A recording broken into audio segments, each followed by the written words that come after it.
Salmos 139, versículo de número 16, está escrito assim: os teus olhos viram o meu corpo ainda informe, e no teu livro todas estas coisas foram escritas, as quais iam sendo dia a dia formadas, quando nem ainda uma delas havia. Amém, igreja? Amém. Eu vou ler de novo, é apenas um versículo.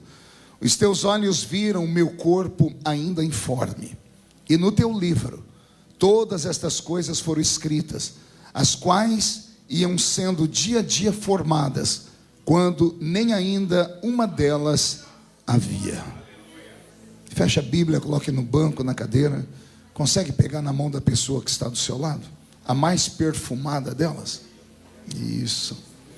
Eu tentei bonito, não deu certo. Perfumado deve ter alguém aí. Aperte a mão dele ou dela com carinho, até eles falarem aleluia. Pentecostal que não faz barulho, está com defeito de fabricação, não é? Vamos orar? Pai, nós te exaltamos, nós te glorificamos, e nós entendemos que dentro de alguns minutos, e esta linda igreja ficará pequena, para o tamanho da glória que o Senhor vai mandar do alto dos céus. Os que vieram tristes começarão a saltar de alegria. Os que vieram se arrastando não voltam para casa se arrastando. Hoje voltarão voando nas asas de um novo tempo. E antes que eu comece a revelar os seus mistérios, cerque esta igreja com a sua presença. E num raio de 5 quilômetros, onde houver um demônio alojado, eu dou a esses demônios segundos para sumirem daqui. Porque se não sumirem, serão queimados pelo poder da sua glória, que aqui será derramada. Rasgue os céus sobre nós. Manda anjos de fogo descerem aqui. Que estes anjos desçam trazendo brasas de fogo nas mãos. Comecem a esparramar estas brasas entre nós. E onde houver um crente cheio do Espírito Santo, pega ele nesta noite, Jesus, e mostra o caminho da verdadeira e poderosa adoração. Fala conosco, fica conosco. É o que eu te peço agora e sempre. E toda a igreja diz: os que podem, tomem seu assento, aplaudindo a Jesus, porque Ele é bom, porque Ele é maravilhoso. Querida igreja, noiva do Cordeiro, simpatizantes da nossa fé, amigos que vieram de perto ou de longe para este lindo culto. Primeiramente quero parabenizar os jovens por esse evento, um evento inusitado, marcado num dia de culto que não tem culto. Então o culto de hoje é um culto especial.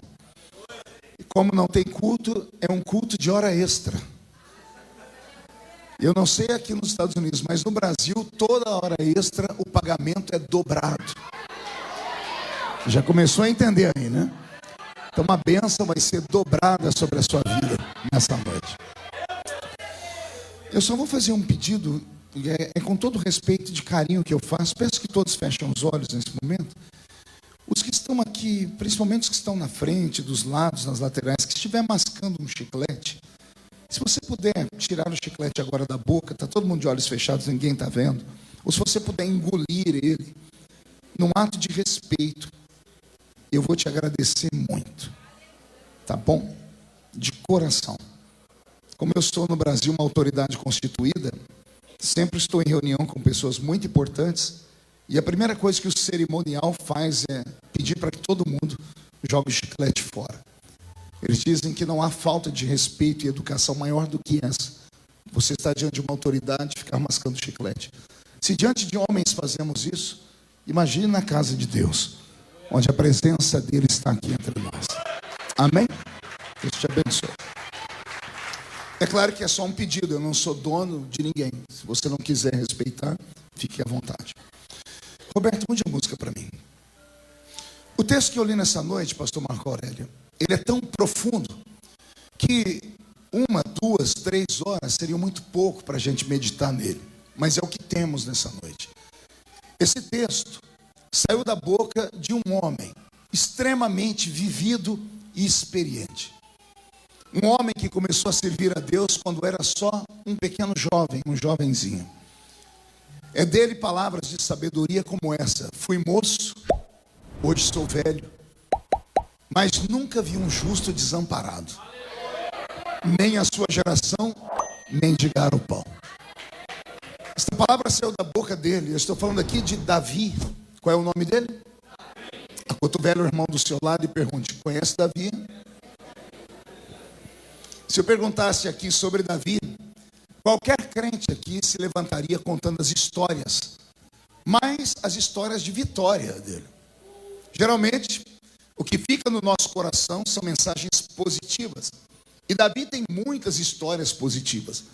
Temos ele ainda jovenzinho, indo levar comida para os irmãos dele, e encarando aquele gigante Golias, e arrumando força onde não tinha, e acabando com a vida daquele homem que afrontava Israel. A história de Davi e Golias é tão importante que até os dias de hoje, essa história conseguiu romper com a religião e hoje é usada em grandes empresas. Sempre que alguém quer contar sobre o episódio de superação, as pessoas citam Davi, um gigante, um gigante que foi vencido por um pequeno homem, ou seja, alguém que não tinha força, mas que com habilidade divina conseguiu vencer um grande gigante. Então a história de Davi, ela é extremamente conhecida como momentos de superação. Eu preguei aqui nessa igreja na vigília e contei a história de um Davi que trouxe de volta a presença de Deus. Então existem inúmeras histórias de Davi que eu poderia aqui trilhar o caminho e contar para vocês como histórias de motivação. Mas o que Deus colocou no meu coração, pastor Marcelo, para essa noite, é algo muito profundo, é algo muito mais sério. Porque a vida não é feita apenas de altos. A vida é feita de baixos. A vida não é feita só de vitórias. A vida também é feita de derrotas. Os homens e mulheres que estão acostumados a viverem apenas no alto da montanha, nunca poderão dizer que tiveram experiência. Porque quando você toma posse de uma terra, você tem que entender que a terra tem montanhas, mas ela tem vales. Vales e montanhas. E planícies. Então quando Deus diz assim, vou te dar a terra, Ele não diz, vou te dar só a montanha. Ele também não diz, vou te dar só os vales. E Ele também não diz, vou te dar só a planície. Ele está dizendo, vou te dar a terra, e você tem que tomar posse dela 100%. Então a vida é uma eterna roda gigante. Na verdade, ela é mais que uma roda gigante, ela é uma grande montanha russa. Porque às vezes você está para cima, de cabeça para baixo. Às vezes você está para baixo, de cabeça para cima. Então o homem e a mulher que querem aprender viver nessa terra, tem que aprender a conviver com as adversidades. O capítulo 139, ou melhor, o Salmo de número 139, porque Salmos não tem capítulos, vale um ensinamento aqui. Você sabia disso? Salmos é o único livro da Bíblia que não tem capítulos, ele tem números, porque o capítulo pressupõe continuidade ou antecedência. Você assiste um capítulo de uma novela, porque teve um capítulo antes ou um depois. Você lê livros e tem um capítulo anterior e depois que são histórias. Salmos não tem histórias, são cânticos, são desabafos, são orações que começam no primeiro versículo e terminam no último. Por isso, Salmo de número 139. O Salmo de número 139 é escrito por Davi quando ele é um ancião. Quando ele é o quê? Ancião. Sabe o que é um ancião? Está olhando para um aí. Pronto, um ancião. Alguém de barba branca, de cabelos brancos. Alguém que trilhou um caminho. E se há uma diferença entre o ancião e o jovem, a diferença está aqui. Com o ancião está a experiência. E com o jovem está o vigor, a força. A experiência sem o vigor não te leva a lugar nenhum. O vigor sem a experiência também não te leva a lugar nenhum. Não basta ter o ímpeto da juventude. É preciso ter a experiência de uma vida. Por isso que às vezes há um conflito de gerações. Os jovens não compreendem os velhos. Também quem é que compreende velho? Tem um velho na Bíblia que deixou escrito assim, ó, melhor é o homem ir a um velório do que ir a uma festa. Imagine chegar aqui agora, eu diante de você, e falar, tem um conselho para você. O que é, pastor? Vai num velório agora. Você vai ver que coisa interessante. Alguém vai fazer o sinal da cruz e vai falar, tá louco? Ninguém quer ir num velório, porque o que você pode aprender num velório? Mas o velho sabe o que está falando. Ele está dizendo, quem vai a uma festa não pensa no amanhã, pensa no momento. E no momento, a pessoa só quer extravasar os seus instintos, os seus desejos. É depois de uma noitada de festa que às vezes acontecem as piores tragédias da vida. Alguém se vicia em drogas, alguém tem uma gravidez indesejável, alguém contrai uma doença incurável, sexualmente transmissível. Tudo depois de uma festa. Agora, quando você pega o seu pai, sua mãe, seu avô e sua avó, quando vai para uma festa, ou manda você para uma festa, ou permite, diz assim, volta cedo, cuidado. E a gente sai de casa dizendo, cuidado com o quê? Eu estou indo me alegrar. Se o pai pudesse dar um conselho, ele diria, não vá à festa não, vá a um velório. Porque quando você vai a um velório e olha para aquele caixão, aquele paletó de madeira, e você vê a criatura que está ali morta, que ontem estava do seu lado, ontem estava cantando, rindo da vida, debochando, cantando, pulando, vendendo, comprando, e de repente, do nada, a vida da pessoa se dissolve. E aí você vê o que resta da pessoa. O escritor da Bíblia está dizendo, é melhor para o homem ir a um velório do que ir a uma festa, porque quem vai a um velório pensa no amanhã. E o ser humano que só pensa no hoje, ele é um idiota. Ele vai acabar nunca conquistando nada para o futuro e nem guardando nada para o futuro. Essa história de que eu só tenho agora é conversa para boi dormir. A sua vida é uma mescla de passado, presente e futuro. Não esqueça do passado para você não cair nos mesmos erros. Não viva só do presente, porque senão você não terá nada no amanhã. Pense no amanhã com respeito de hoje. Quem não conhece a história e não se lembra dela, está fadado a cometer os mesmos erros que todos já cometeram. Por que você acha que na Bíblia temos o Velho Testamento? Se no Novo é que está a salvação. Olha a sabedoria. A Bíblia diz que tudo que foi escrito para o nosso conhecimento. Conhecimento do quê? De uma igreja que existiu no Velho Testamento e fracassou. Para quê? Para que a igreja do Novo Testamento não fracasse também. Para que a igreja do Novo Testamento não caia nos erros que a igreja do Velho cometeu. Para que a igreja do Novo Testamento seja vitoriosa. Tem uma igreja vitoriosa na minha frente? Dê mais um grito de glória para me empolgar então. A história de Davi é muito linda. Eu vou contar a história de Davi para você de um ponto de vista que você nunca ouviu falar. Eu espero que você esteja com o coração bem aberto para receber. A história de Davi, ela é emocionante. Começa na sua adolescência. A história de Davi, pastor Marco Aurélio, ela é tão profunda que nós precisaríamos, como eu disse no início, horas para meditar nela. Imagine você um homem que nasce em uma família e ele nasce diferente dos seus irmãos. Quer perguntar diferente no quê? Só falo se todo mundo perguntar. Diferente na aparência física, diferente no seu estado de espírito, diferente no seu estado de alma. Sabe separar alma de espírito? Sabe qual a diferença? A alma é o palco das nossas emoções. E o nosso espírito é o palco do nosso intelecto. O espírito é a inteligência, a alma, os desejos.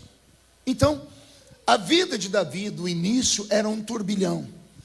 Quem lê a Bíblia com uma lupa, ou seja, aquele que estuda a Bíblia, vai entender que Davi não era igual nenhum dos irmãos dele, porque os historiadores, eles resolveram desenhar Davi para nós. A Bíblia diz do tamanho de Davi, a Bíblia fala da cor dos olhos dele, a Bíblia fala da cor do cabelo dele, e tudo isso tem uma explicação. A Bíblia diz que Davi era um homem de pequena estatura. Um homem do quê? Não ouvi? Pergunte, por que a Bíblia diz isso, pastor?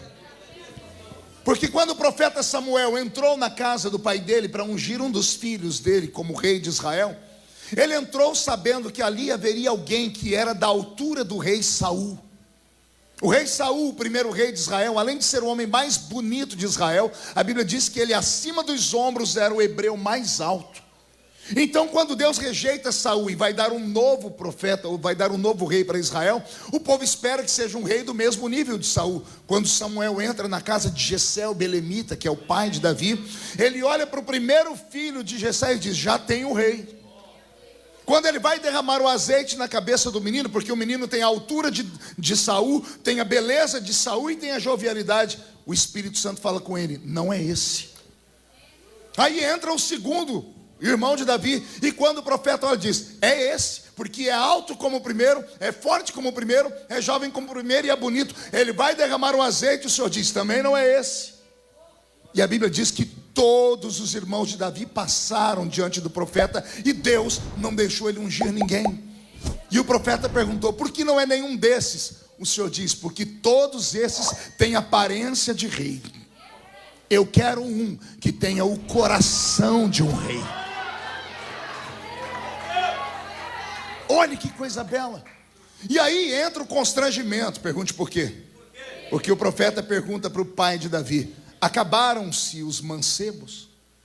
Ou seja, você não tem mais nenhum filho. E Jessé, envergonhado, é obrigado a dizer: tem um ainda. Qual a idade dele? É o menor da casa. E onde é que ele está? Pastoreando ovelhas. E a pergunta que fica é: por que que os mais velhos estão dentro de casa e o mais novinho está trabalhando uma hora dessa? O profeta nunca entraria na casa de uma pessoa sem antes mandar um secretário. A presença do profeta era a presença de Deus na casa. Então, antes do profeta ir na casa de qualquer um, ele mandava o secretário dele dizendo: o homem de Deus vem aí, coloque a casa em ordem. O secretário de Samuel foi primeiro e avisou: o homem de Deus está vindo aí. Então Jessé, o belemita, chamou a esposa e disse: mulher, põe a casa em ordem, coloque o melhor vestido, chame os meninos do trabalho, coloque roupa nova deles, prepare comida, porque o homem de Deus está vindo aí. E eu imagino a mãe e o pai falando: então nós temos um problema. Qual o problema? Se o homem de Deus vai vir aqui, ele vai conhecer o nosso segredo. E ele não pode conhecer o nosso segredo, porque ele pode desistir de escolher entre nós alguém. E o segredo tinha nome: Davi. Quer perguntar o porquê? Porque ele não se parece com ninguém na família. Numa época onde todos os hebreus eram morenos, caucasianos, a cor da pele acirrada, e como moram no Oriente Médio, o cabelo mais puxado para o crespo, nenhum homem do Oriente Médio tinha olhos claros. Os olhos claros vieram quando os judeus tiveram uma miscigenação de raças, quando eles na diáspora andaram, cruzaram com as pessoas e voltaram com olho verde, louro. Mas no início eram todos homens e mulheres do Oriente Médio. Aí aparece um Davi, que a Bíblia diz que ele era ruivo. Em algumas traduções diz que ele era alourado.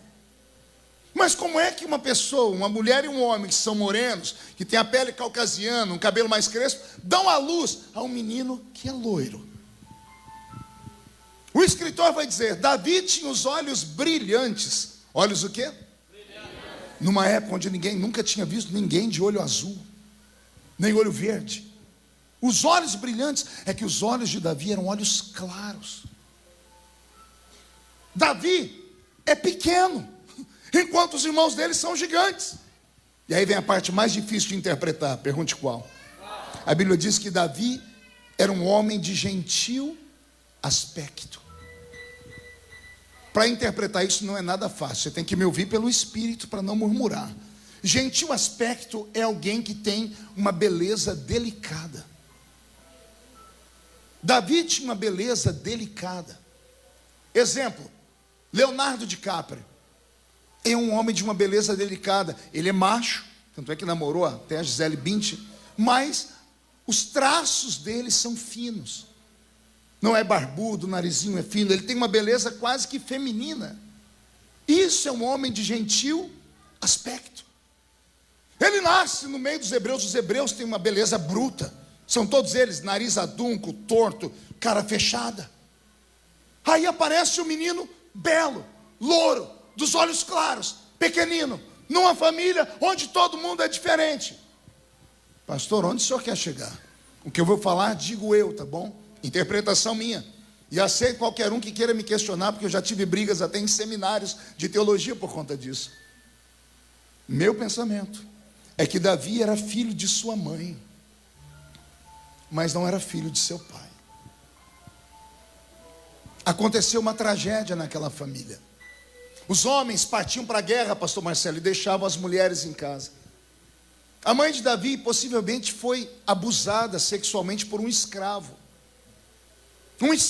europeu, pego a laço por lá. Aconteceu alguma coisa que a mãe dele acabou engravidando de um menino, e quando esse menino nasceu, ele não era parecido com ninguém em casa. Por que não mataram ele? Porque hebreu não mata criança. Por que ninguém sabia? Porque eles moravam no meio do mato e não deixavam ninguém entrar na casa deles. Mas a família, quando olhava para aquele menino, sabia que ele era fruto de algo estranho. Pastor, com base no que o senhor diz isso? Salmo 51.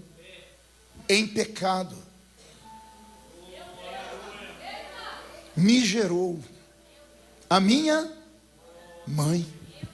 Por que ele não diz: em pecado fui gerado pelos meus pais? Como alguém é gerado em pecado? Dou um exemplo meu. Eu sou filho de uma mãe solteira. Imagine 50 anos atrás, uma menina dando à luz a um filho de um homem casado. A minha mãe tentou esconder a gravidez por 9 meses, amarrando faixas, porque era uma vergonha, era uma tragédia, porque eu era fruto de um pecado, filho de uma mulher com um homem casado, fruto de um adultério. Me casei na igreja, minha esposa engravidou 3 vezes, na verdade 4, nós perdemos um menino, mas 3 meninas nasceram. Toda a gravidez da minha esposa era um orgulho. Ela nunca escondeu a barriga dela, Marco. Chegava na igreja, as irmãs iam dar beijo nelas, e todo mundo esperava o bebê nascer. Por quê? Porque eu não vivia em pecado com a minha esposa. Minhas filhas foram gestadas dentro do que é o normal. Um homem e uma mulher casaram na igreja e tem um fruto. Eu nasci em pecado, minhas filhas não. Davi está dizendo: em pecado me gerou a minha mãe. Aí vem alguém forçando o texto, dizendo: não, ele foi gerado no pecado de Adão. Não tem nada a ver com Adão. Davi era diferente. Toda vez que alguém olhava, meu pensamento é que a mãe dele foi estuprada, e por isso o menino permanecia em casa. Mas todas as vezes que alguém olhava para o menino, lembrava de toda a tragédia. Então, quando o profeta vai na casa dele para ungir, e anuncia que está chegando o profeta, a mãe e o pai é obrigado a esconder o menino, para que ninguém saiba que tem alguém ali que não é fruto daquele amor. E aí eles escondem Davi. Pergunte aonde? Atrás das ovelhas. Mas não é qualquer ovelha. Na lápide de Davi, o próprio Deus escreveu, anote aí na tumba de Davi: eu te chamei de trás da... Não ouvi, de trás da... O que era uma ovelha malhada? Muitos pensam que eram ovelhas que tinham a lã de outra cor, e não era, eram ovelhas marcadas. Marcadas por quê? Por anomalia física. Havia ovelhinhas que nasciam com 2 cabeças, 3 patas, 6 patas, 2 caudas, com lã, sem lã. E os judeus têm um respeito tão grande por ovelha, tão grande, que eles não matavam. Nascia o animalzinho, eles deixavam viver até a natureza levar embora. Então criaram nas casas grandes, que eram os fazendeiros, 2 apriscos. Na frente da casa, aprisco de ovelha normal. Quem passasse pela rua, os transeuntes, olhariam e falavam: eu quero negociar com esse homem, comprar as ovelhas. E havia o aprisco das ovelhas malhadas. Ficavam atrás das casas, geralmente embaixo, numa ribanceira. Ninguém podia chegar perto deles. Beto, mude a música, aquela que eu gosto. Imagine vocês que lá na ribanceira, atrás da casa, tinha um aprisco de monstrinhos. E é lá que o pai manda ele ficar, para que ninguém o enxergue. Davi não é bobo. Ele está vendo a movimentação na casa dele, ele está vendo o cheiro, ele está sentindo o cheiro da comida, ele está vendo a mãe dele colocar o melhor vestido, ele está vendo os irmãos se agruparem, todo mundo tomando banho, e ele quer tomar banho também, porque ele está sentindo que vai ter uma festa em casa. Mas o pai e a mãe chamam ele e dizem assim: você não vai poder ficar em casa. O que o senhor quer que eu faça? Vá pastorear as ovelhas. Quais? As escondidas. Porque eles tinham que tirar aquele problema de casa. E lá vai Davi, obediente. Quer descer comigo? Onde estão as ovelhas malhadas? Vamos lá? Ele chega na frente de um aprisco que só tem monstros. Ovelhinhas com 2 cabeças, monstrinhos mesmo, anomalias da natureza. E quando elas veem Davi chegar, elas ficam alegres. Por quê? Porque um pastor está chegando para dar comida para elas, para dar água fresca para elas. O coração de Davi está apertado. porque ele está chorando, ele sabe que ele está sofrendo preconceito e rejeição dentro de casa. Mas quando ele chega perto das ovelhinhas e começa a dar comida para elas e água, ele vê a alegria das ovelhinhas rejeitadas. Ele sai de perto do aprisco, Marco, vai debaixo de um zimbro, enfia a mão na sacola dele e pega um instrumento que ele criou, uma harpa. Ele olha por cima para as ovelhinhas, monstrinhos alegres, porque elas tiveram comida e bebida, e ele começa a dedilhar a harpa dizendo: aprendi uma coisa hoje, Senhor. O que, Davi, que você aprendeu? Que se essas ovelhas rejeitadas têm pastor, alguém que as ame, eu também tenho. E Davi compõe a música mais linda que ele compôs. Pergunte qual? Se elas têm um pastor, eu também tenho. O Senhor é o meu pastor, e nada me faltará. Deitar-me faz em verdes pastos, guia-me mansamente às águas tranquilas, refrigera a minha alma. Eu me lembro que quando o menino lá no alto da Vila Tatu, quando nós cantávamos os velhos hinos da harpa cristã, tinha uma música que dizia assim: os mais belos hinos e poesias foram escritos em tribulação. É na dor que nascem os poemas mais lindos, é na dor que nascem os sermões mais perfeitos. Então Davi carrega sobre ele traumas, marcas. Imagine crescer em uma casa onde todo mundo olha para você e vê que você é o patinho feio. É nesta casa que Davi vai crescer. De onde é que você acha que nasce o Salmo de número 91? Quem lembra o Salmo 91? O que está escrito? A sombra do Onipotente? Direi do Senhor, nele confiarei. Daqui a pouco Davi vai entrar por um caminho que dá medo. Não temerei espanto noturno, nem seta que voe de dia, nem peste que assole ao meio-dia. Davi começa a falar uma linguagem que só criança entende. Davi está dizendo que quando ele era criança, quando ele era menino, ele tinha medo de fantasmas, tinha medo de dormir sozinho no escuro. E por que ele escreve, pastor? Porque toda criança tem medo de escuro. Na hora que dá o medo, ela vai e pula entre o pai e a mãe, ou vai dormir com os irmãos mais velhos. Sim ou não? Só que Davi não podia, porque onde ele chegava ele era rejeitado. A existência dele trazia memórias ruins e dolorosas para a família. Então, como Davi não tinha amigo, Davi criou um amigo, que a psicologia diria que é um amigo imaginário. Quem tem crianças aqui? Já viu sua criança conversar sozinha? Não? Bater altos papos com alguém que não está ali? Isso é um dispositivo da alma. A criança procura, o ser humano é um ser sociável, ele não pode viver sozinho. E a criança, na ausência de um irmãozinho, de um amiguinho, ela cria um amigo imaginário para ela conversar, para ela desabafar. Davi tinha um amigo. Na cabeça dele era imaginário, mas não era imaginário. Davi tinha um amigo das horas incertas. Alguém aqui é amigo desse amigo? Deus diz na sua palavra que tem coisas que nós não podemos fazer sozinhos. Então ele diz: quando a luta apertar e não tiver um amigo, não tiver um compadre, uma comadre, um amigo, um melhor amigo, um pastor, um pai, uma mãe, fique tranquilo, entra no seu quarto, fecha a porta atrás de si, crava o joelho no chão e fala com o seu pai que está em oculto, e ele vai te ouvir, e ele vai te ajudar. Aleluia. Foi ali que Davi aprendeu a conversar com um amigo dele imaginário. Crianças que sofrem traumas, meninos e meninas que sofrem rejeição familiar, acabam desenvolvendo dons e talentos que ninguém é capaz de compreender, porque a ausência de pessoas faz essa criatura se tornar sensitivo, e ela acaba transformando a alma dela ou em derrota pura, ou em conquista pura.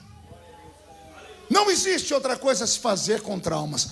Ou você transforma eles em uma catapulta que vai te jogar para cima, ou esses traumas vão abrir uma cova e te engolir lá dentro.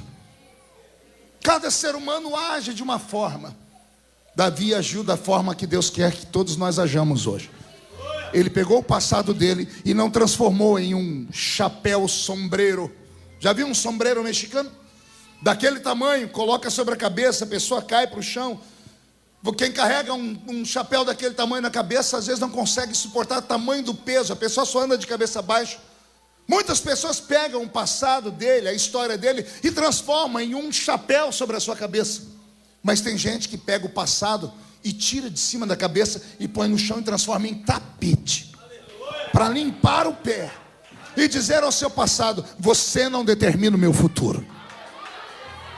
Eu vou falar de novo. Deus te trouxe aqui nesta noite para te dar um novo rumo, um caminho. Primeiro, para falar para você: não tenha pena de si mesmo.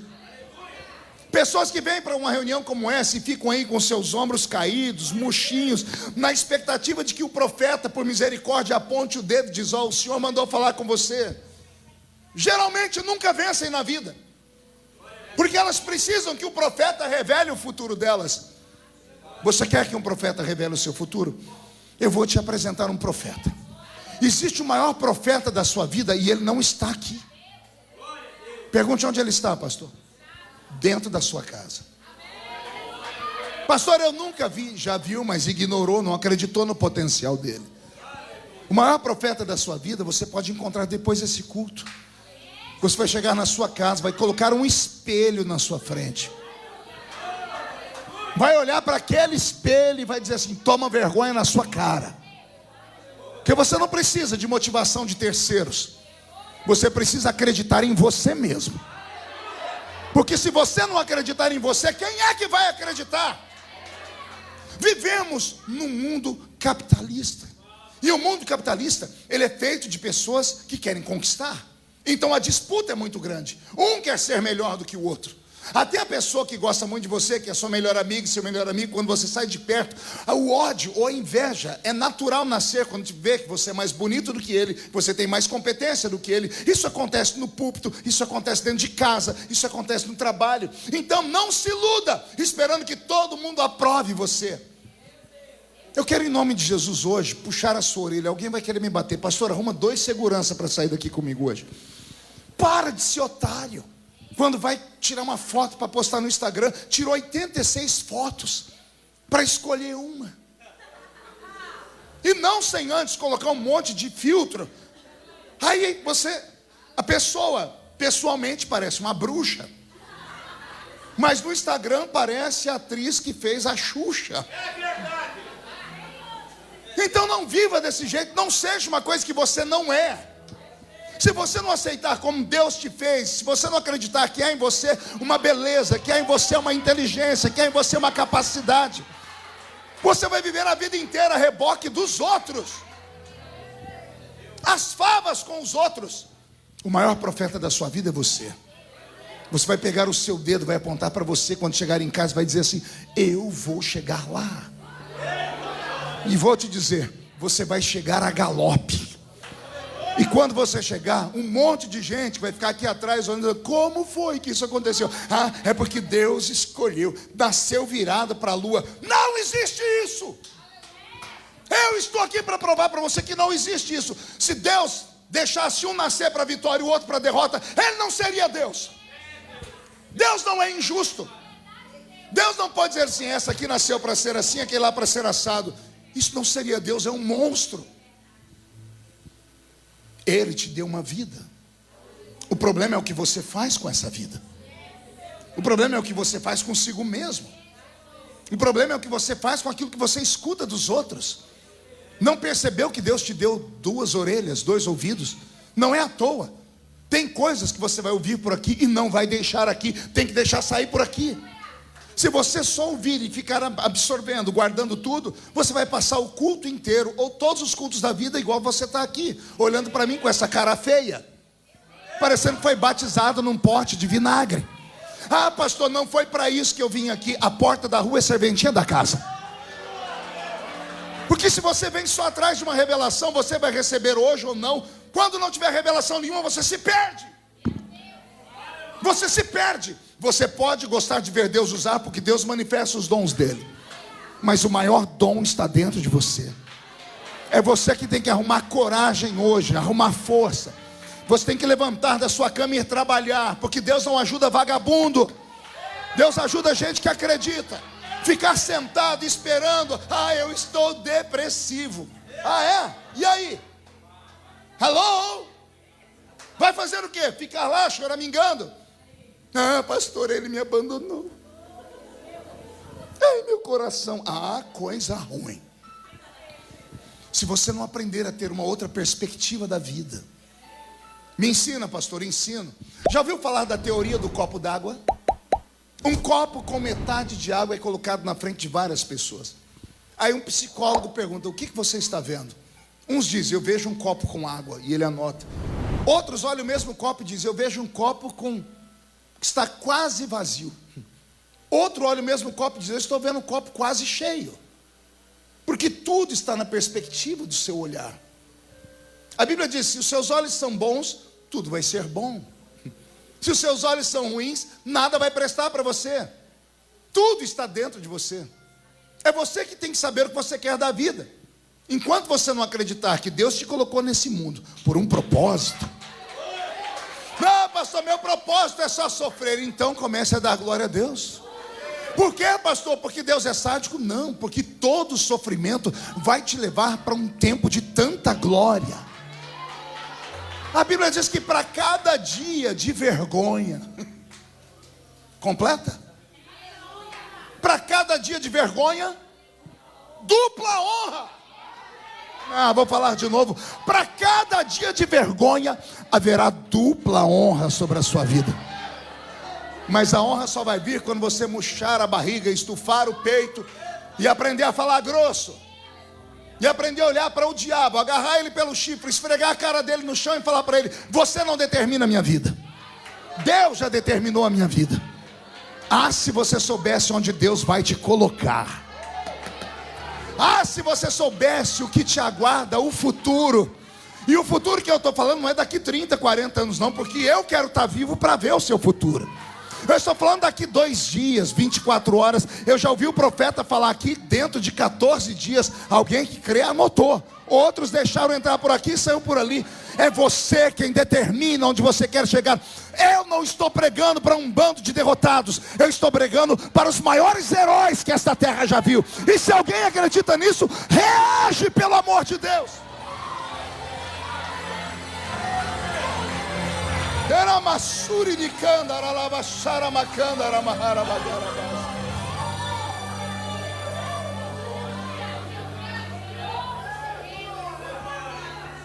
Quando eu não tinha conhecimento, eu terminava as pregações e via um monte de gente orar por mim, ou pedir oração para mim. E ao invés de só orar, eu escutava a história das pessoas. Eu saía do culto pior do que eu entrava, porque eu absorvia a história de todo mundo. E era cada história triste. E eu era um intercessor. E se alguém aqui tem um ministério de intercessão, sabe o que eu estou falando. O intercessor sofre, porque ele absorve. Ele não só ora pela pessoa. Por um momento na oração, ele se coloca no lugar dela e ele sente tudo que a pessoa sente. Você vai adoecendo por dentro. O tempo passou e Deus me deu experiência. Hoje, quando chega alguém me contando, chorando as pintangas, aquelas histórias mais tristes, eu escuto. A pessoa espera um abraço, uma palavra de conforto. Eu estendo a mão e digo: meus parabéns. E a pessoa diz: nossa, insensível, duro. Eu digo: não. Então por que o senhor está me dando os parabéns? Eu digo: porque eu já passei por aí. Deus só prova quem Ele quer aprovar. Está ouvindo? O tamanho da sua luta será o tamanho do seu milagre. Quer uma explicação bíblica? Eu vou te dar um exemplo bíblico. Tem um moço que acordou um dia estupefato, olhos arregalados, sentou na mesa do café da manhã com 11 irmãos, o pai e a mãe. Na verdade ele só tinha 10 irmãos na época, porque o irmão mais novo nasce depois. Ele, o pai e a mãe, 10 irmãos, e ele danou a contar: eu tive um sonho. E todo mundo gosta de ouvir sonho, né? Conta. E ele diz: eu sonhei que o sol e a lua e 11 estrelas se curvavam diante de mim. O sol e a lua ficam aonde? No céu. E as estrelas? Ele está dizendo que ele viu ele acima do sol e da lua. Ele viu ele lá em cima. Deus prometeu ele que isso ia acontecer, sim ou não? Só que a primeira coisa que aconteceu depois desse sonho foi o inverso. Jogaram ele dentro de uma cisterna. Olha, Deus falou que ele ia para lá. Mas antes de chegar lá, Deus pegou a altura que ia colocar ele e transformou num buraco para baixo. Está ouvindo aí? Toda vez que Deus te diz, vou te levantar, se prepara para cair. Toda vez que Deus fala, vou te dar um nome, se prepara para antes perder o nome. Toda vez que Deus fala, você vai chegar lá, pense para você andar para trás uns 15 passos. Por quê? Porque Deus não quer filhinhos de papai. Conhece essa expressão, filhinho de papai? O que é o filhinho de papai? É um playboyzinho ou uma playboyzinha que recebe do pai um carro bem novinho, aí fala, não gostei desse carro, vai, transforma o carro num monstro. Aí sai correndo, bate o carro, passa em buraco, não está nem aí. Por que não está nem aí? Porque não custou nada. Agora, já viu? Você lembra lá de onde você nasceu? Agora você está aqui falando, how are you? Mas tem gente aqui que é de lugar pior que o meu. Eu nasci na Vila Tatu. Tem uns aqui que nasceram na esquina do sovaco sujo, que eu sei, Deus está falando aqui. Você lembra daquela criatura que comprou um Fusquinha 66, caindo aos pedaços? Lembra do seu vizinho que comprou aquela brasilinha? Já viu como é que um pobre dá valor no carrinho que ele compra? Anda com uma flanelinha na mão, pulindo tudo. Lava todo sábado. Está caindo tudo que está podre, mas está lá lavando. Por quê? Porque ele dá valor, porque custou alguma coisa. Você só está sendo testado porque o que Deus tem para a sua vida é muito grande. O problema é o que você vai fazer com tudo isso. Deus está te testando. Aí você vem para cá, murcha a barriga e fica, ai, coitadinho de mim. A criatura, tudo que fala, fala no diminutivo. Já viu? Você pergunta, como é que você está? Estou aqui. Onde você mora? Numa casinha. Como é que você vai para a casinha? Naquele carrinho. Você congrega onde? Naquela igrejinha. E o seu pastor? Aquele pastorzinho. Tudo no diminutivo. Pessoa é uma teologia da derrota. Tudo é a teologia do inha. Deus quer mudar essa teologia hoje. Deus quer te dar a teologia do ão. Eu sou uma bênção. Eu receberei uma poderosa unção. Eu sou um campeão. Tem um campeão aqui? Mão direita levantada para cima, chacoalha a mão. Coloca no ombro de quem está do seu lado com carinho e respeito. Isso. Agarra a criatura para mim, agarrou. Chacoalha ela até ela ficar irritada. Irrita ela. Tem gente que nem para fazer presta. É tão derrotado assim. Agarra a criatura e chacoalha ela. E diga, Deus te trouxe aqui para isso. Sacode, diga, para isso. Deus te trouxe aqui para sacudir a sua vida, a sua história, o seu futuro, a sua família, o seu ministério, seus sonhos, a sua casa, seus projetos, sua vida profissional, sua vida emocional. Deus te trouxe aqui para virar a sua história.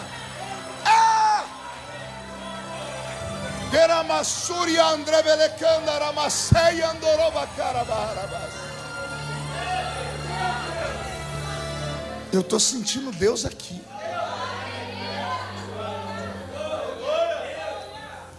Deus ama o improvável. Quer perguntar por quê? Porque somos todos filhos. Quem é pai e mãe aqui de novo? Deixa eu ver. Seu filho dá trabalho? Se você colocasse um nome bem delicado, você chamaria ele de pestinha? Seu filho é daquele que corre dentro da igreja e passa debaixo da perna do diácono, que arruma confusão na escola. Seu filho é um idiota? Sim, pastor, é. Mas você aceita que alguém chame ele de idiota? Não. Você aceita que alguém põe o dedo no nariz do seu filho? Xinga ele, briga com ele? Não. Você é capaz de dizer assim, ele é idiota, mas é o meu idiota. Ele dá trabalho, mas é o meu. Por que ninguém aceita? Porque foi você que sofreu para dar a vida a ele. Toda vez que alguém fala de você, Deus se mexe no trono. Toda vez que alguém diz, não vai dar em nada, não vai prestar, Deus se revira no trono e diz assim, pois eu vou ajudar. Por quê? Porque você é imagem e semelhança dele. Só que Deus deu a nós o livre-arbítrio, o poder de escolha. Ele não pode interferir na sua vida se você não convidar.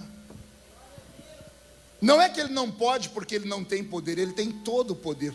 Ele não pode para não criar uma confusão no inferno. Aí o diabo vai chegar e diz: o senhor ajudou ele, aquele ali não, né? Entendeu? Tem que partir de você. E o que eu faço, pastor? Sei lá, reage.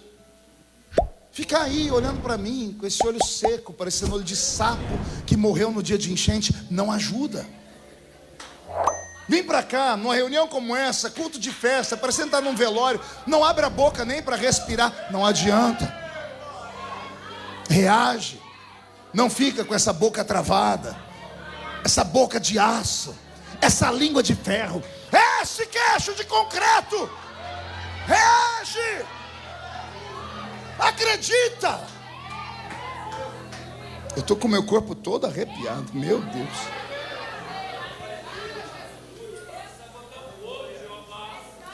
Um dia desse eu vi um videozinho no TikTok. Era um americano falando, e aquilo entrou no meu coração e disse: é pura verdade. Tempos difíceis criam homens fortes. E aí vem o segundo problema, pergunte qual? Homens fortes criam tempos fáceis. E aí vem o terceiro problema, pergunte qual? Tempos fáceis criam homens fracos. Nós erramos na criação dos filhos, pastor Marcelo, porque a gente quer dar para eles tudo que a gente não teve. E aí a gente cria monstrinhos, porque eles nunca vão dar valor, recebem tudo de mão beijada. Eu com 7 anos de idade ia cortar cana de açúcar. Trabalhei na lavoura. Põe laranja, algodão, café. Tem minha caixinha de engraxar sapato até hoje. E as pessoas dizem: como é que o senhor chegou onde o senhor chegou? Por causa de tudo isso. Sofrimento. Só que eu soube o que fazer com o sofrimento. Eu não transformei o meu sofrimento em desculpa para me tornar bandido, para me tornar um trombadinha. Não. Mas não é que eu não transformei porque eu não quis, é porque alguém me ensinou. Eu estava um dia numa casa de um homem muito rico lá da minha cidade, que por piedade ele me deixava todo sábado engraxar os sapatos dele. Ele tinha 14 pares de sapato e ele não usava os pares de sapato na semana. Mas como ele queria me ajudar, todo sábado eu ia lá, nem que fosse para lustrar os sapatos dele. Ele fazia isso para me dar um dinheirinho, para eu levar para casa e ajudar minha mãe, que era lavadeira, a levar comida para casa. Nós morávamos em 12 pessoas, em 2 cômodos. Você já veio para cá, você sabe como é isso. Se fosse no Brasil, você não sabe, mas aqui você sabe. Imagina morar em 12 pessoas em 2 cômodos. Vou dar um exemplo. Imagine que um dia de noite eu gritei: mãe, mãe. Ela falou: o que foi, menino? A minha perna sumiu. Minha mãe: você é doido? Mãe, eu estou coçando a minha perna e não estou sentindo. Aí minha tia gritou: você está coçando a minha perna. Era perna demais em cima de uma cama. Na minha casa, panela e pinico. Ih, ninguém sabe o que é pinico aqui. Alguém sabe o que é pinico? Aqui nos Estados Unidos tem pinico? Uau! Na minha casa, panela e pinico era uma confusão. Tinha hora que o pinico estava em cima do fogão, a panela debaixo da cama. Era muita pobreza, extrema pobreza. E um dia eu estou lá na varanda engraxando os sapatos do senhorzinho, e estava muito quente. Ele resolveu almoçar na varanda. Chegou ele, a esposa dele, uma senhora bonita, 2 filhos lindos, bem cuidadinhos, porque filho de rico a gente conhece pela pele, né? E eles estavam lá comendo, e eu estava num cantinho lá engraxando os sapatos, e as minhas anteninhas de vinil aqui, né, atentas, né? Pegava tudo no ar. E eu lembro que quando aquele menino sentou na mesa, ele ficou olhando, ele ficou em pé e disse: eu não como isso, eu não como isso, eu não como aquilo. O pai dele estava estressado, mas deu um grito, deu um tapa na mesa e disse: seu ingrato, tem tudo aqui, você está dizendo que não quer comer? Você tem pai, você tem mãe, você tem escola, você tem dinheiro, pode ter um futuro que você quiser. Aí o pai dele, se não bastasse falar isso, apontou para mim. Ah, porque não é você. E ele falou: tá vendo esse menino aqui, ó, não tem pai.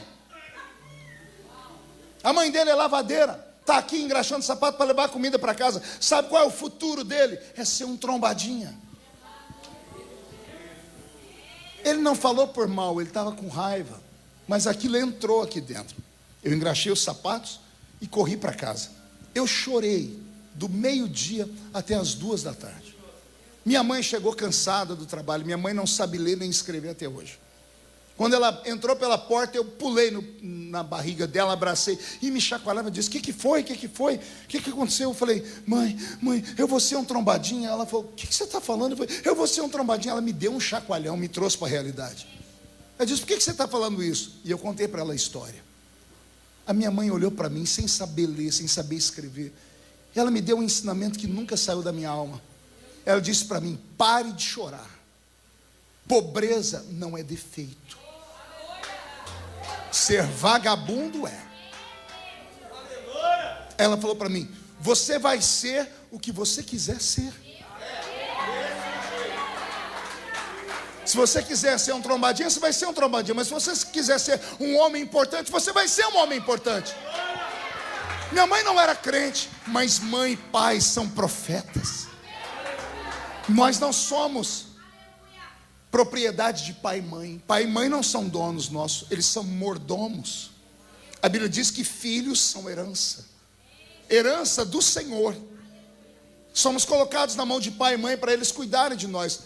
Feliz é aquele que teve a chance de ter um pai e uma mãe com entendimento. Mas nem todo mundo tem. Tem alguns que no lugar de pai e mãe tiveram gente ruim. E ao invés de te abençoarem, te amaldiçoaram. A minha mãe falou aquilo para mim, eu entendi. E eu resolvi ser alguém. No pouco, eu fiz o muito. Olha como a vida é. Um dia eu estou no aeroporto de Ribeirão Preto, de terno e gravata. Chegou um homem perto de mim, um senhorzinho que não parava de me olhar. Eu olhei para ele, eu reconheci, mas fiquei quieto. Cabelos brancos, bigode branco.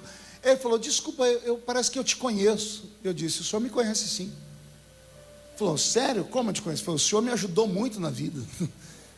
E ele falou para mim: sério? Como assim? Eu te ajudei a estudar? Porque minha empresa ajudava com bolsas de estudo. Eu disse: não, o senhor me ajudou com uma frase. Ele disse: qual? Eu falei: primeiro deixa eu me apresentar. O senhor lembra do menino que engraxava sapatos? Que todo sábado ia na sua casa? E ele olhou para mim e disse: ele ajeitou o óculos. É você? Eu disse: sou eu. Você é o filho da Lúcia? Eu falei: sou o filho da dona Lúcia. Ele: eu te ajudei de que jeito, menino? Eu falei: o senhor disse que eu ia ser um trombadinha. Ele se desequilibrou. Eu falei: não, eu não estou jogando isso na cara do senhor, não. Quero te agradecer. Porque quando o senhor disse aquilo, eu fui perguntar para minha mãe, a profeta da minha vida. Porque o senhor não é profeta da minha vida, a minha mãe era. E a minha mãe disse que eu não ia ser trombadinha. Aliás, que eu seria o que eu escolhesse ser. E eu escolhi ser um grande homem. Tudo depende do que você vai fazer. Lembra que eu disse agora há pouco, enquanto eu pregava, a perspectiva? O copo de água está na sua frente. Tudo na vida é uma questão do que você vai fazer com o que acontece. Ah, ele me abandonou. Ah, ele me deixou. E se você olhar por outra perspectiva? Pergunte qual? Deus me livrou. Deus tirou. Porque Deus tem o melhor para mim. Você está entendendo? É a mesma história, mas é você quem determina. Você só procura ver coisa ruim. Já percebeu que mais ninguém quer sentar perto de você? Você rouba a unção das pessoas. Você rouba a alegria das pessoas. Só tem coisa ruim para contar. Não tem uma pessoa que presta para você. Ninguém presta. A igreja não presta. Essa aqui já é a 50ª que você frequenta.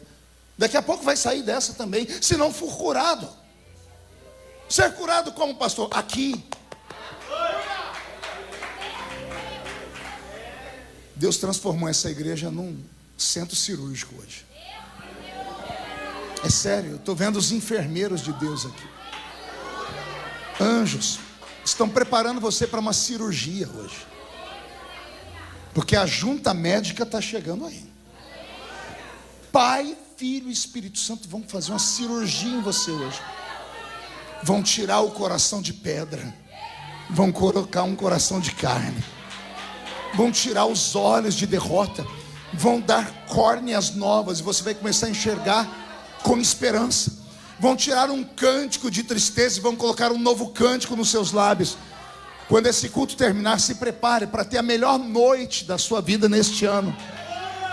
É sério que alguns vão dormir e quando acordar amanhã, pastor Marcelo, vão olhar para o espelho, vão tomar um susto, vão perguntar: quem é você?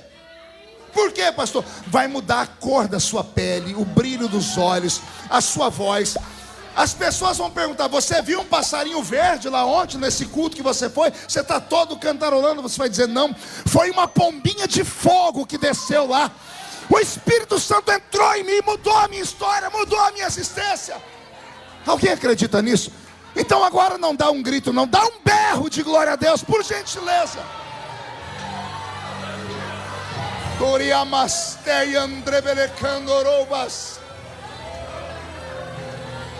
A minha carne está trêmula.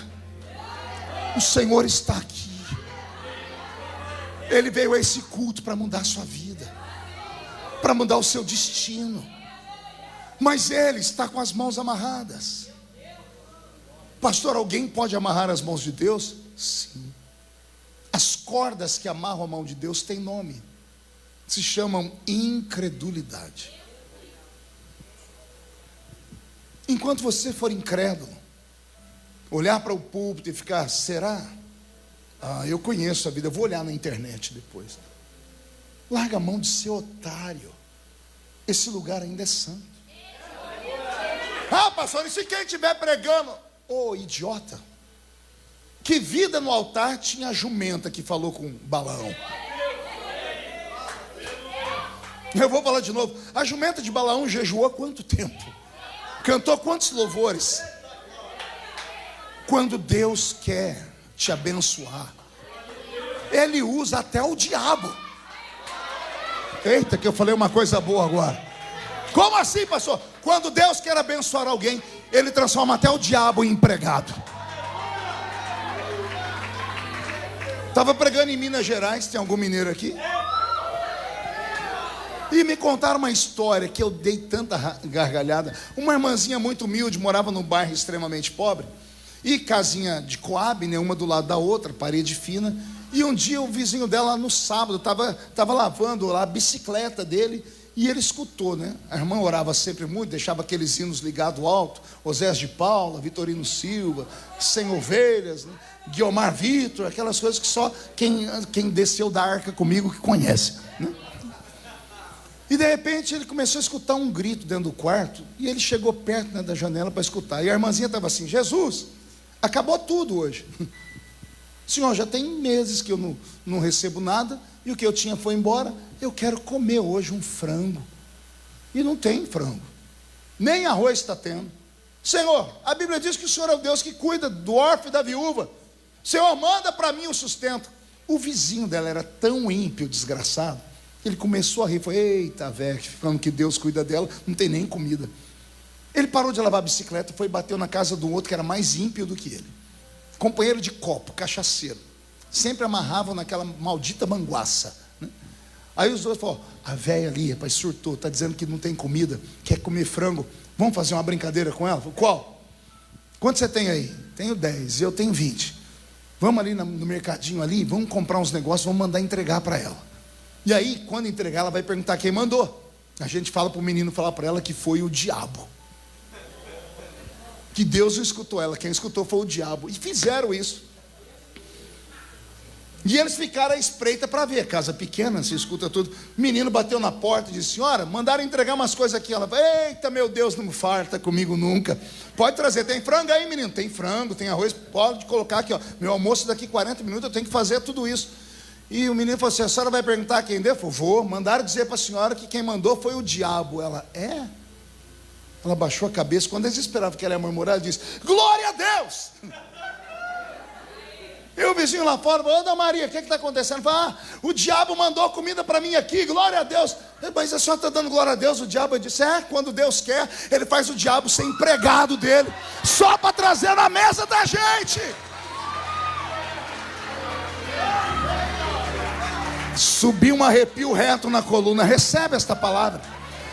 Deus te trouxe a essa terra, nem que Ele tenha que usar o diabo, para entregar na sua mão o milagre que Ele prometeu. Vai acontecer o milagre na sua vida. E se você acredita nisso, reage, pelo amor de Deus. Reage. Se empolga. Anima.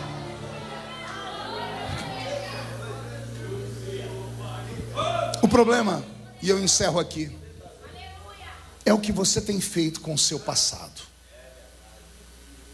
Todo mundo sabe que após uma tragédia, a vida continua.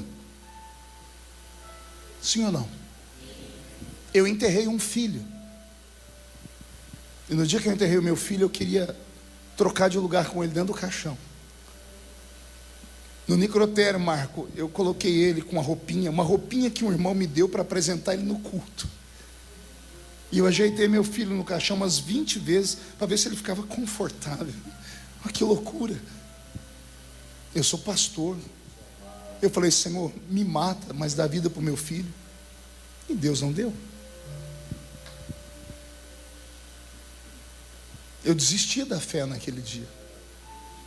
Mas o que eu vou fazer? A vida tem que continuar. O Senhor esqueceu ele? Nunca. Só que Deus é tão bom conosco, que o ser humano ele tem o dom de se adaptando à dor. A dor começa aguda e ela vai diminuindo. Ela nunca deixa de existir, mas ela se transforma em saudade. Porque se eu tivesse hoje carregando aquele fardo daquele dia, eu teria me matado. Então Deus é bondoso. E como é que o senhor foi curado, pastor?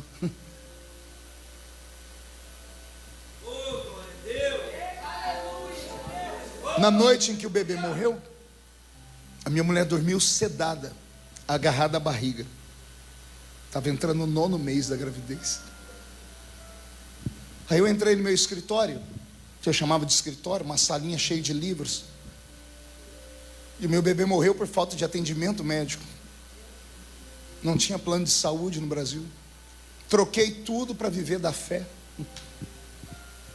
Eu era estudante de direito. Acho que eu seria um bom advogado. Pela oratória que tenho, acho que eu chegaria longe. Mas eu troquei tudo isso pelo altar. E fui viver da fé. E quando fui viver da fé, eu tomei essa invertida da vida. Minha esposa ficou 5 horas para ser atendida no hospital. O bebê morreu nesse período. Se tivesse sido atendida antes, o bebê estaria vivo.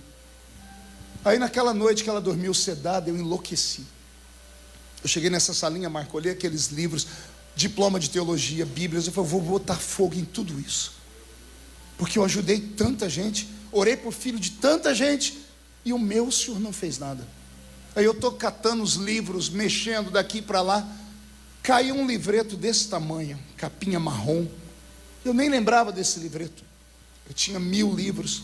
Quando eu abri o livreto, estava lá: livro de orações da Igreja Católica. Deus é engraçado. Ele é brincalhão.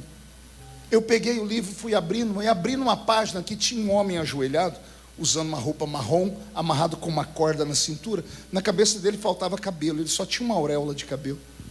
Ele estava assim em cima de uma pedra, e tinha um monte de passarinho perto dele, uma árvore, e em cima estava escrito: oração de São Francisco de Assis. Espero que ninguém se escandalize aqui, nenhum religioso, nem aqui dentro, nem que está assistindo pela internet, porque foi a oração de São Francisco de Assis que me salvou. Francisco de Assis orou assim: Deus, me ajuda a suportar aquilo que eu não consigo entender. Porque dentro da igreja evangélica só me ensinavam que Deus dá tudo, Deus pode tudo, Deus faz tudo. E pior, quando Deus não dá, olha a sua vida que tem pecado escondido. Me ensinaram assim.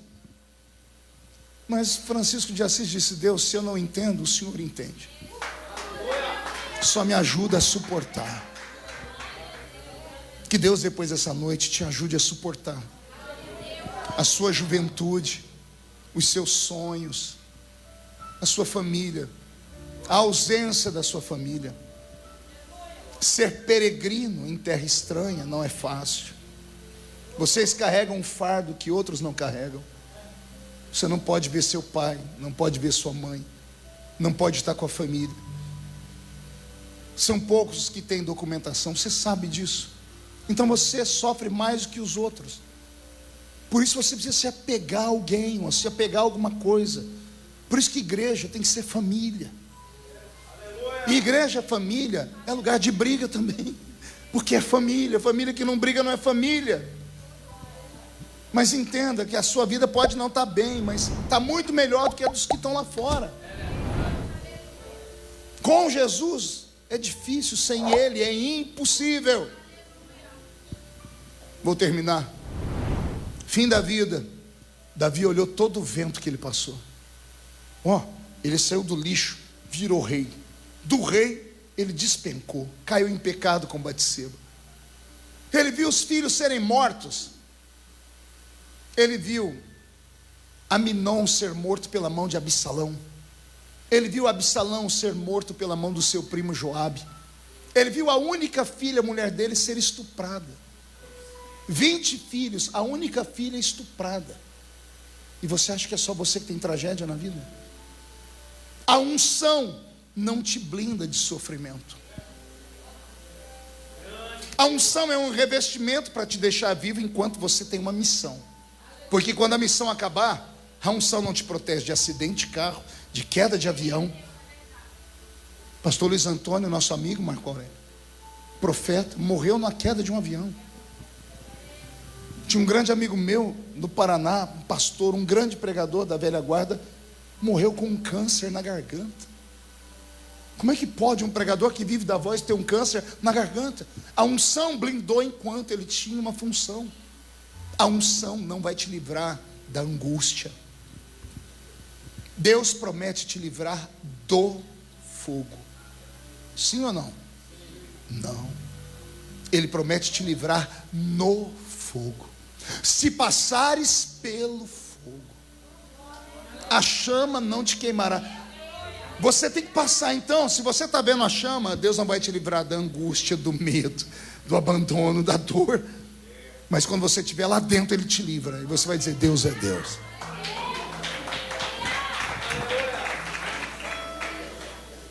Davi está sentado na escrivaninha, olhou no retrovisor do carro, viu a vida inteira dele passar e disse, vou escrever um salmo. E ele começa, tu me sondas e tu me conheces, desde que eu era pequeno e sem forma. E todos os meus dias, quantos dias? A metade da vida só. Quantos? Todos, do primeiro ao último. Todos os meus dias estavam escritos no teu livro, antes que os dias existissem. Davi olhou e disse, o Senhor é brincalhão. Já estava tudo escrito. A minha queda, meus filhos mortos, eu vencendo Golias. Você entende isso? Tudo na sua vida está escrito. Deus tem o controle de tudo. E Ele não dá uma luta maior que a que você pode passar. Tudo que você está passando já estava escrito. Sabe o que Davi está dizendo? Tu me conheces quando eu era sem forma, pequeno e sem forma. O que é uma coisa informe ou sem forma? Não tem forma nenhuma. O meu anel, ele é pequeno, mas ele tem forma, sim ou não? O brinquinho que a senhorita está usando, aquela gotinha de diamante, é pequeno, mas tem forma. O grão de mostarda é pequeno, mas tem forma. Davi está dizendo que ele não tinha forma nenhuma. Ele era pequeno, mas não tinha forma nenhuma. E Deus já o conhecia. Posso traduzir isso? Posso interpretar? Davi está dizendo, o dia que o meu pai amou a minha mãe, ou abusou da minha mãe, ou estuprou a minha mãe, quando ele me plantou dentro do corpo dela, eu era pequeno e sem forma, e o Senhor já me via lá dentro. Não importa como você veio ao mundo, se você é filho do fruto de uma noite de carnaval, se foi um estupro. Eu sinto muito se foi por um estupro. Mas Deus queria que você nascesse, Ele tinha pressa. Então não importa como você veio ao mundo, se você não tiver essa consciência, você não vai para lugar nenhum. Vai ser tímido, fleumático pelo resto da vida, vai ser subserviente, as pessoas vão montar em cima de você, porque você não acredita em si mesmo. Davi está dizendo que quando você era sem forma e pequeno, Deus já te conhecia. Eu vou dar aqui uma prova de que eu estou pregando para campeões, posso? Imagine um campeonato de natação. Alguém já viu Olimpíadas? Lembra quando alguém dá um tiro, pula todo mundo das raias e sai nadando? Ganha quem chega primeiro, sim ou não? Imagine que quando você nasceu, quando seu pai plantou você dentro da sua mãe, da entrada do corpo dela até o útero, pelo seu tamanho, a distância seria como se você estivesse nadando do Porto de Santos, em São Paulo, até o Canal da Mancha, na Europa. Essa é a distância, tamanho que você era. Milhões de sementes foram plantadas para uma única semente fecundar o útero.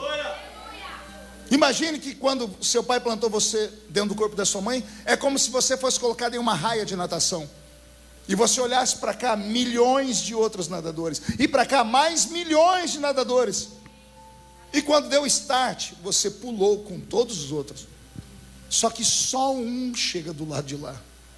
E a natação é daqui ao Canal da Mancha, daqui ao Porto de Santos, milhões de quilômetros, milhares de quilômetros, e só um chega do lado de lá. Poderia ter chegado outra pessoa no seu lugar, sabia?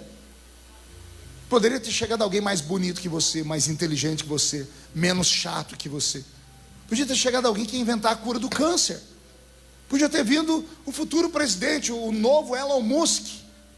Mas Deus foi olhando, olhando e viu você. Ele me viu. O que foi que Ele viu em mim, pastor? Só na eternidade Ele vai contar. Mas eu sei que Ele olhou para você e disse: é você. É você. É você. Nenhum outro vai nascer, você vai nascer. E Ele te deu um empurrãozinho, e olha você deixando milhões de nadadores para trás. Quando você entrou no útero da sua mãe e fecundou ele, a porta fechou. E Deus colocou uma faixa aqui, ó. Campeão da vida. Você já nasceu superando tudo. Então, em nome de Jesus, anima-te, porque tudo já estava escrito.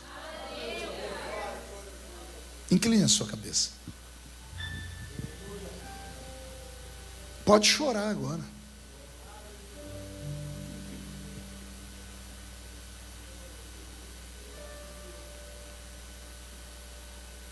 Essa é a vida. Não é um conto de fadas. Deus acreditou em você. O que você vai fazer com a vida? Vai saltar dela? Vai se matar? Vai matar alguém? Vai viver para ser corroído pelo ódio? Não. Pega na mão de Deus. Vocês vão saltar muralhas. Você vai vencer. Eu venci. E carrego dores, mas eu venci. Perdoa o pai, perdoa a mãe. Perdoa aquele que te traiu, aquela que te traiu. Perdoa. Exerce o perdão. Perdoar é uma escolha, não é um esquecimento, como as pessoas pensam. Ninguém esquece quando é machucado. Então, escolhe perdoar.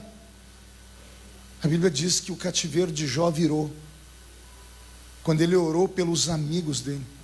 Só que os amigos dele tinham acabado de acusar ele de ser pecador, miserável, de estar com pecado escondido na vida. Isso magoou ele. E ele estava lá com uma lepra. Aí a Bíblia diz que ele lembrou de orar pelos amigos. Ele liberou perdão.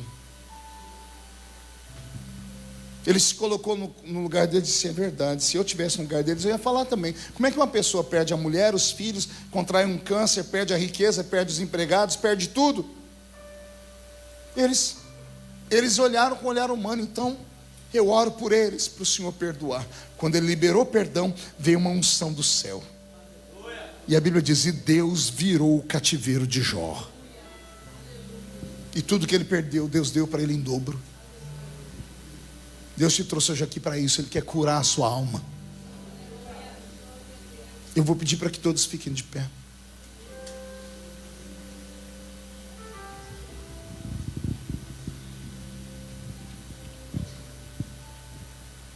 A penúltima vez que eu vi o meu pai, que nunca morou comigo e nunca sumiu, ele estava sentado numa cama de hospital com câncer. Ele mandou me chamar. Eu achei estranho, não sabia que ele estava doente.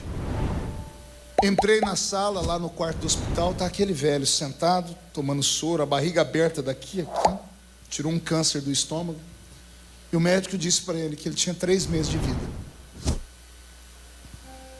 Eu olhei para ele e falei: pois não, o senhor me chamou? Ele disse: te chamei, eu não consigo mais pagar o aluguel da sua mãe. Eu disse: minha mãe tem filho, pode deixar que eu pago. Eu não consigo mais dar ajuda para ela com mantimento. Eu disse: o senhor pode deixar que eu dou. Mais alguma coisa? Ele disse: não, era só isso. Eu falei: então tá bom, boa sorte. Fui saindo do quarto, duro porque ele era duro.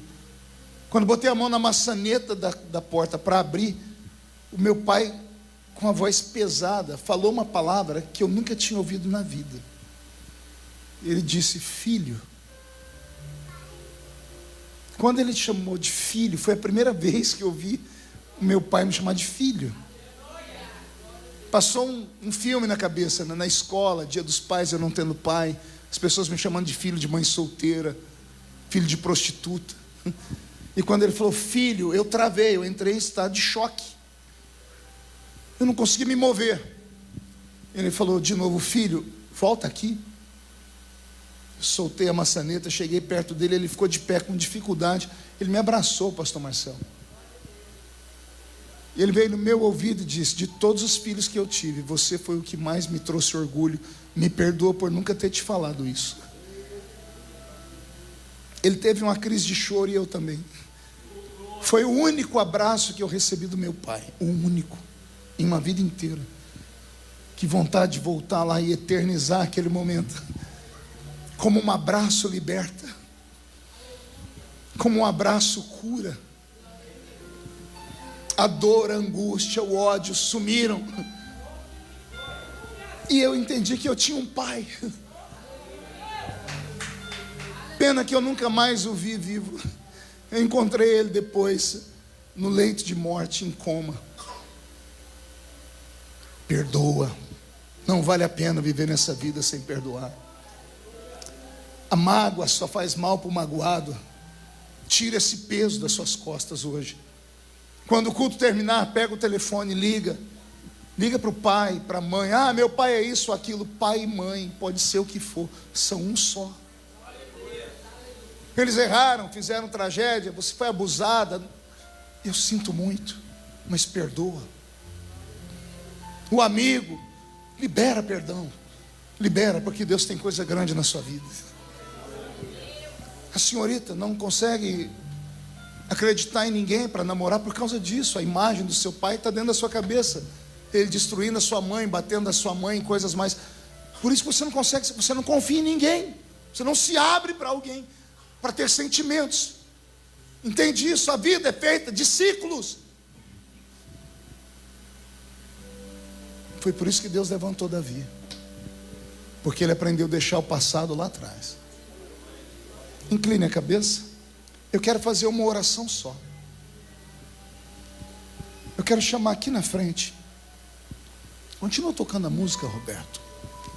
Aquela mesmo que eu gosto. Fecha os olhos. Eu quero aqui perto de mim. Só gente que não está aguentando mais.